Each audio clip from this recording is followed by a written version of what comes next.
Rukun negara dibentuk dalam usaha mewujudkan perpaduan kukuh dan merupakan kunci kepada keharmonian dalam kalangan masyarakat berbilang bangsa. Namun, apa erti rukun negara kepada pembentukan bangsa Malaysia? Itu yang akan dikupas barisan panel forum mahasiswa. Alhamdulillahirrabbilalamin. Wassalatu wassalamu ala asyrafil anbiya wal mursalin wa ala alihi wasahbihi ajma'in. Assalamualaikum warahmatullahi wabarakatuh. Salam ukhuwah, salam perpaduan dan salam satu Malaysia.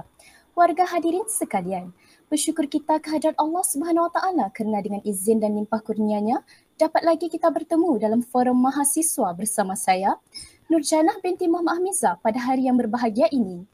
Hadirin yang dirahmati Allah sekalian, topik kita pada hari ini ialah rukun negara, kunci perpaduan Malaysia, akan diulas dengan lebih lanjut oleh 4 orang ahli panel yang bersama kita pada hari ini. Baiklah, ahli panel yang pertama, Saudara Muhammad Ali Imran bin Muhammad Alimi. Selamat datang saudara. Seterusnya, ahli panel kita yang kedua, Saudari Nur Ain Syafiqah binti Dagang. Selamat datang saudari. Dan ahli panel kita yang ketiga, nampak manis berbaju kurung, Saudari Nurul Nabila binti Muhammad Sulaiman.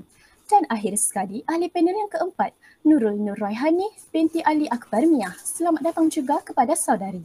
Baiklah, sebelum saya menyimpang dengan lebih jauh, soalan saya pada panel yang pertama, apakah benar rukun negara dapat membentuk perpaduan bangsa Malaysia? Terima kasih kepada saudari pengerusi. Ya, benar. Bagi negara yang terbentuk daripada rakyatnya yang berbilang kaum dan etnik, perpaduan adalah asas yang utama kepada pembentukan sebuah negara itu seperti mana di Malaysia. Maka, perkara yang harus diamalkan, difahami dan dihayati secara mendalam oleh setiap rakyat Malaysia ialah pengamalan prinsip rukun negara yang merupakan tunjang utama bagi keharmonian dan perpaduan kaum di negara kita untuk menjamin kestabilan negara. Nilai-nilai murni yang menjadi tonggak kemajuan negara harus disemai dalam kalangan masyarakat selaras dengan aspirasi negara, iaitu rukun negara yang merangkumi perkara berkaitan keagamaan, kesetiaan rakyat kepada raja dan negara, patuh pada perlembagaan dan undang-undang, dan membentuk rakyat yang mempunyai kesopanan serta kesusilaan yang tinggi. Yang di-Pertuan Agong 4, Almarhum Tuanku Ismail Nasiruddin Shah Ibni Almarhum Sultan Zainal Abidin telah mengisytiharkan penubuhan rukun negara secara rasmi pada Hari Kebangsaan Malaysia yang ke-13, iaitu pada 13 Ogos 1970. Rukun negara secara rasmi pada Hari Kebangsaan Malaysia, rukun negara ini ditubuhkan rentetan dari kejadian berdarah 13 Mei 1969 yang masih segar di dalam ingatan rakyat negara ini.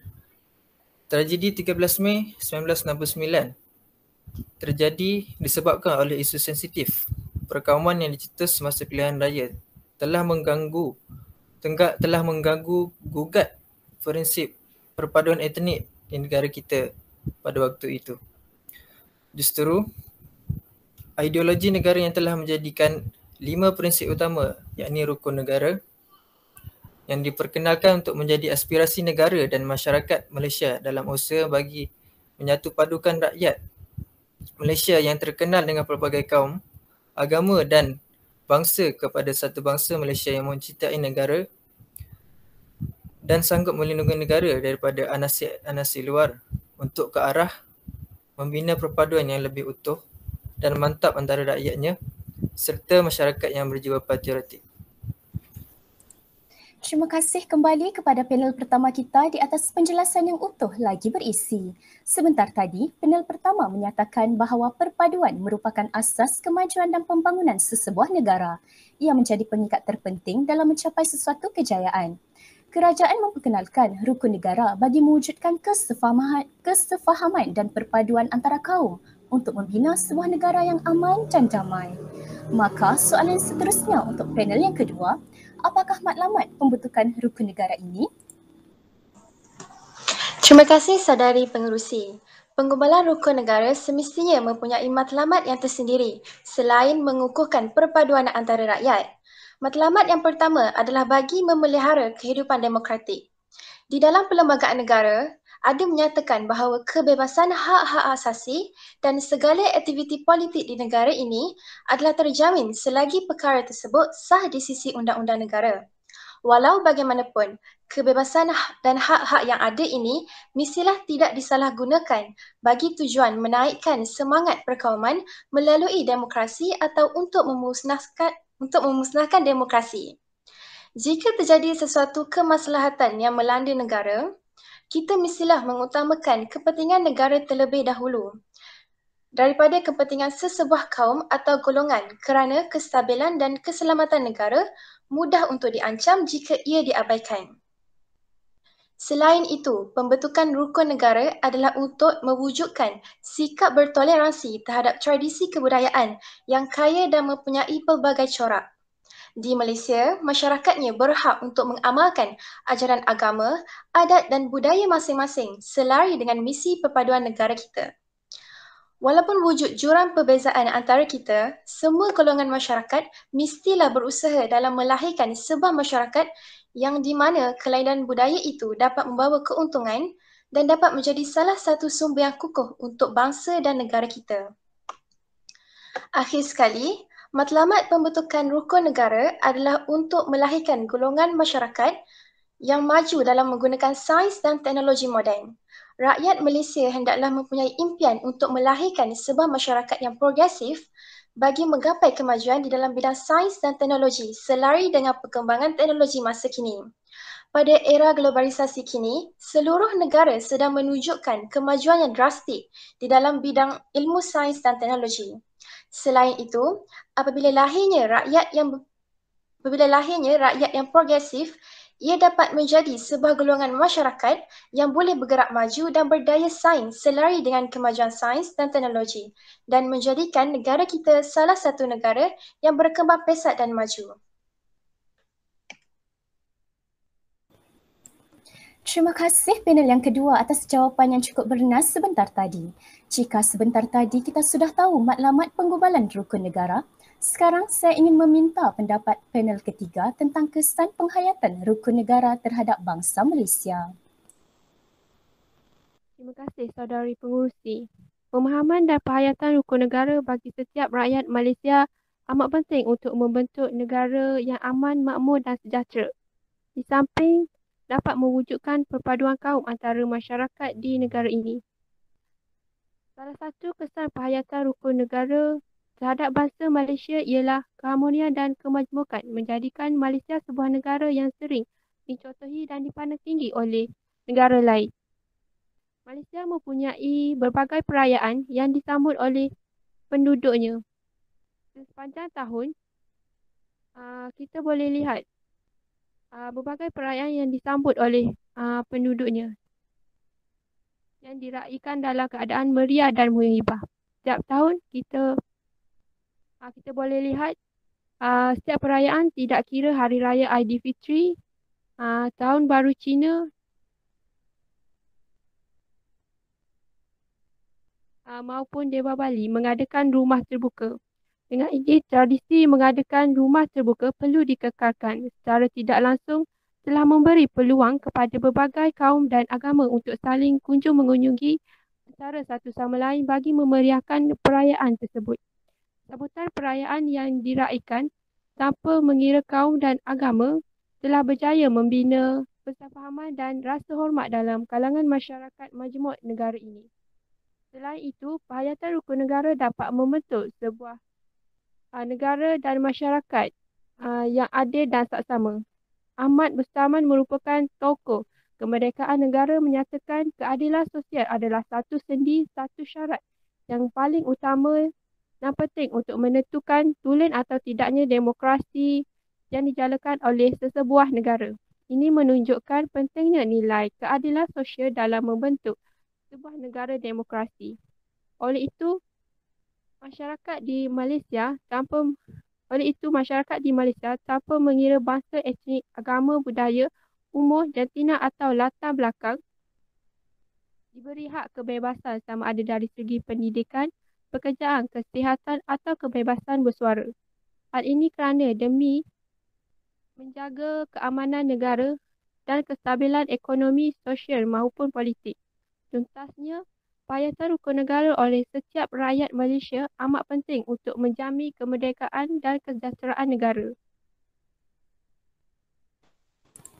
Sungguh intelektual pemikiran saudari panel yang ketiga. Diharapkan penjelasan oleh panel kita sebentar tadi dapat membuka mata kita bahawa penghayatan rukun negara sebenarnya memberi impak yang positif kepada kita sebagai rakyat Malaysia. Tetapi, saya juga ingin bertanya secara ringkas kepada panel kita yang keempat tentang langkah-langkah yang patut dilaksanakan bagi memupuk kesedaran penghayatan rukun negara dalam kalangan bangsa Malaysia. Terima kasih saudari pengurusi atas soalan tersebut. Okey, antara langkah-langkah yang boleh diambil untuk memupuk kesedaran penghayatan rukun negara di dalam diri warga Malaysia itu sendiri adalah yang pertama, memantapkan program kesedaran awam. Tujuan mengadakan program sebegini adalah untuk menanam dan menghayati prinsip rukun negara dalam diri sesebuah individu. Sebagai contoh, dengan mengadakan kempen Cintai Rukun Negara dan bersama menghayati rukun negara. Oleh itu, pihak kerajaan seharusnya mengadakan program sebegini untuk rakyat supaya rakyat dapat menghayati prinsip rukun negara dengan sepenuhnya. Selain itu, pada masa kini di mana teknologi dan media massa menjadi keutamaan dalam semua masyarakat, kita boleh menggunakan media massa seperti televisyen, radio, laman web yang merupakan wahana utama dalam menyebarkan maklumat kepada semua lapisan rakyat dari semasa ke semasa. Seterusnya juga adalah dengan memperkasakan bidang pendidikan. Bidang pendidikan ini merupakan medium yang paling berkesan, cepat dan menyeluruh dalam memupuk perasaan cinta akan rukun negara dalam diri masyarakat, iaitu dalam menerapkan unsur-unsur kewarganegaraan dalam kurikulum sekolah dan institusi pendidikan tinggi. Sebagai contoh, di sekolah, penerapan rukun negara, prinsip rukun negara dapat dilihat dalam mata pelajaran pendidikan sivik dan kewarganegaraan dan juga pendidikan moral. Dan yang terakhir sekali adalah dengan meletakkan ataupun menjadikan kelima-lima prinsip rukun negara ini dipaparkan pada dinding-dinding sekolah ataupun di papan kenyataan, dan kelima-lima prinsip rukun negara ini sentiasa dilaung-laungkan melalui pembacaan ikrar dan perhimpunan sekolah yang hampir dilakukan pada setiap hari agar pelajar dapat melihat, membaca, mengingati dan mengamalkan prinsip rukun negara di dalam kehidupan harian mereka. So justru itu, ini adalah antara langkah-langkah yang boleh dilakukan untuk memupuk kesedaran penghayatan yang rukun negara dalam setiap masyarakat. Bab kata pepatah, hendak seribu daya, tidak hendak seribu dalil. Terima kasih. Kembali kepada pengurusi majlis. Terima kasih kepada panel kita di atas pendapat yang diutarakan sebentar tadi. Rukun negara diwujudkan untuk kesefahaman dan harmonisasi antara kaum. Oleh itu, sebuah negara damai dan berkembang dapat dibina. Ia juga untuk mengawal masyarakat majmuk di negara ini supaya konflik perkauman tidak akan berulang atau berlaku seperti mana yang telah berlaku pada tanggal 13 Mei 1969. Daripada perbincangan ini, jelaslah bahawa penghayatan rukun negara memberikan kesan atau impak yang sangat besar dalam membentuk bangsa negara Malaysia. Rukun negara ini bukan sekadar untuk dihafal atau diikrarkan di mulut sahaja, tetapi ia perlu dihayati dan dipraktikkan dalam kehidupan harian kita sebagai rakyat Malaysia. Berpegang teguhlah kepada prinsip rukun negara ini agar lahirlah sebuah negara yang rakyatnya bersatu padu, teguh dan berwibawa dalam menghadapi pelbagai cabaran di masa yang akan datang. Sekian saja untuk hari ini. Terkasar bahasa, tersilap bicara, mohon dimaafkan.